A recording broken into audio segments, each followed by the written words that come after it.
Salam berjumpa kembali teman-teman sekalian, Bapak Ibu, Saudara-saudari, sahabat-sahabatku yang terkasih dalam Tuhan. Pada kesempatan ini saya mengajak kita kembali untuk mendengarkan sabda Tuhan yang kita ambil dari Penginjil Matius bab 17 ayat 22 sampai 27. Pemberitahuan kedua tentang penderitaan Yesus. Pada waktu Yesus dan murid-muridnya bersama-sama di Galilea, ia berkata kepada mereka, "Anak manusia akan diserahkan ke dalam tangan manusia, dan mereka akan membunuh dia, dan pada hari ketiga ia akan dibangkitkan." Maka hati murid-muridnya itu pun sedih sekali. Ketika Yesus dan murid-muridnya tiba di Kapernaum, datanglah pemungut bea bait Allah kepada Petrus dan berkata, "Apakah gurumu tidak membayar bea 2 dirham itu?" Jawabnya, "Memang membayar." Dan ketika Petrus masuk rumah, Yesus mendahuluinya dengan pertanyaan, "Apakah pendapatmu, Simon? Dari siapakah raja-raja dunia ini memungut bea dan pajak? Dari rakyatnya atau dari orang asing?" Jawab Petrus, "Dari orang asing." Maka kata Yesus kepadanya, "Jadi bebaslah rakyatnya. Tetapi supaya jangan kita menjadi batu sandungan bagi mereka, pergilah memancing ke danau. Dan ikan pertama yang kau pancing, tangkaplah dan bukalah mulutnya. Maka engkau akan menemukan mata uang 4 dirham di dalamnya. Ambillah itu dan bayarkanlah kepada mereka, bagiku dan bagimu juga." Demikianlah sabda Tuhan, terpujilah Kristus.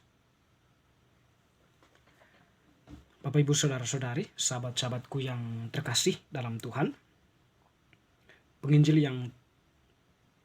Injil Matius yang telah kita dengarkan tadi menampilkan kepada kita dua fenomena atau dua pengalaman, dua kejadian yang terjadi.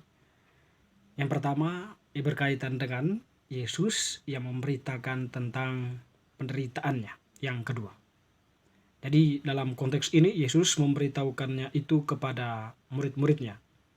Anak manusia akan diserahkan ke dalam tangan manusia, dan mereka akan membunuh dia, tetapi pada hari ketiga ia akan dibangkitkan. Tentu informasi ini untuk yang kedua kalinya kepada para muridnya. Dan informasi ini juga tentu mengandung pesan bahwa akan terjadi suatu peristiwa di mana Yesus itu akan ditangkap, dibunuh, dan wafat disalib. Tetapi pada hari yang ketiga dia akan bangkit. Jadi Yesus sebenarnya terbuka kepada para muridnya. Tetapi dalam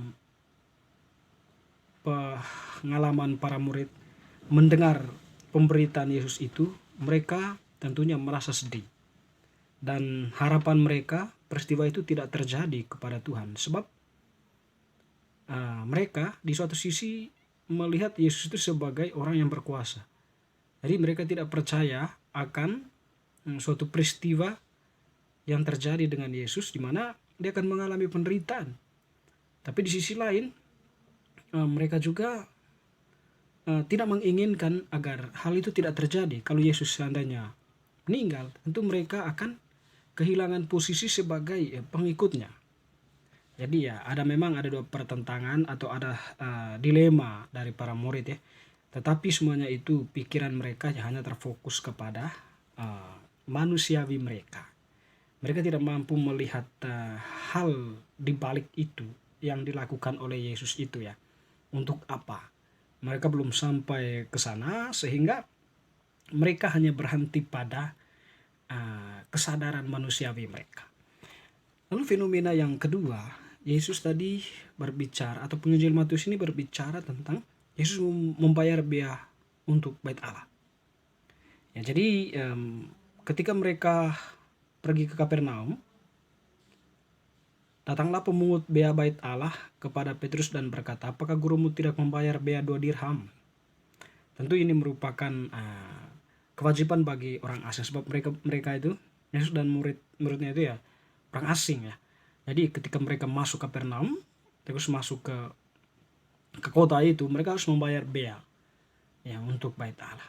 Ya, jadi dalam hal ini Yesus mentaati apa yang menjadi aturan itu, sehingga dia menyuruh Petrus ya untuk memancing dan membayarkan apa yang menjadi kewajiban mereka sebagai orang asing. Bapak Ibu saudara-saudara, kalau kita merefleksikan dua pengalaman ini ya, kalau kita kembali ke dalam diri, jadi untuk peristiwa pertama tadi, setidaknya kita mendapat pesan bahwa Yesus yang menderita mau menunjukkan kepada kita bahwa untuk mencapai kemenangan, untuk mencapai kesuksesan dibutuhkan suatu perjuangan. Mungkin perjuangan dalam hal ini ya dipahami melalui penderitaan. Melalui penderitaan, melalui perjuangan yang keras, tentu tidaklah mudah melewatinya. Kita harus tapak demi tapak demi mencapai kesuksesan. Karena Tuhan tadi pada hari ketiga ia akan dibangkitkan. Artinya dia akan mengalami kebangkitan. Tuhan mengalami kebangkitan itu pada hari yang ketiga setelah dia melewati penderitaan, salibnya, sehingga pada akhirnya dia dibangkitkan. Ya, itu tadi untuk kita manusia saat ini memperoleh kesuksesan tidak semudah membalikkan telapak tangan, tetapi harus melalui perjuangan yang keras, harus melalui suatu jalan yang memang berduri untuk bisa sampai, untuk bisa meraih kesuksesan itu. Dan juga paling tidak juga ya, kalau kita kembali kepada konteks hidup kita sebagai umat beriman, untuk menegakkan kebenaran harus melalui satu perjuangan, kesadaran iman yang teguh. Jadi untuk mencapai pada kesadaran iman itu memang harus melalui proses yang dalam, proses yang panjang. Sehingga menegakkan kebenaran itu yang merupakan suatu tindakan keberanian atau ekspresi diri yang telah dibentuk sedemikian rupa dari proses pendalaman diri kita sendiri. Teman-teman saudara-saudariku yang terkasih, Tuhan juga mengajak kita dari bacaan yang kedua bahwa untuk setidaknya apa yang menjadi kebijakan dalam sebuah negara atau sebuah tempat, sebuah organisasi yang terarah kepada kebaikan bersama, itulah harus dilakukan. Jangan kita melanggar atau kita membantah, menganggap diri bahwa kita itu ya kuat, kita itu berpengaruh. Jangan seperti itu, tetapi mengajak kita untuk setidaknya patuh dan taat pada aturan kebijakan yang memang semuanya terarah kepada kepentingan bersama. Sehingga keharmonisan itu bisa berjalan. Kedamaian itu bisa berjalan. Ketentraman itu bisa berjalan kalau semuanya kita mengikuti koridor-koridor yang telah ditetapkan bersama dan diakui bersama-sama. Mungkin dalam konteks negara kita ya, kalau kita berbicara tentang Pancasila, dasar negara kita Pancasila itu merupakan sebuah kesepakatan negara yang diwakili oleh bapak pendiri bangsa kita ya. Jadi mereka itu sepakat secara bersama-sama dengan latar belakang yang berbeda, sepakat untuk mengajukan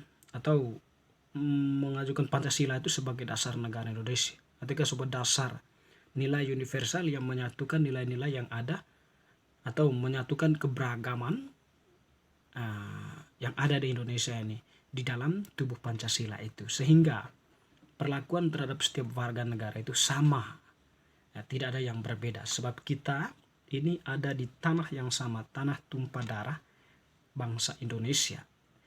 Kita ada di tanah NKRI, Negara Kesatuan Republik Indonesia. Jadi itu kesepakatan bersama yang memang harus kita taati sebagai warga negara, yang kita harus ikuti sebagai warga negara. Dengan demikian tujuannya atau arahnya itu adalah kebaikan bersama, bukan kepentingan kelompok tertentu saja. Bapak Ibu saudara-saudari yang terkasih, kiranya bacaan hari ini mengingatkan kita akan penderitaan Tuhan yang senantiasa mengajarkan kita mencapai kesuksesan itu melalui satu perjuangan, dan juga mengikuti kebijakan-kebijakan dalam kehidupan bersama untuk kepentingan bersama, sehingga kita bisa hidup dalam kerukunan, kedamaian, dan sebagainya. Semoga. Amin.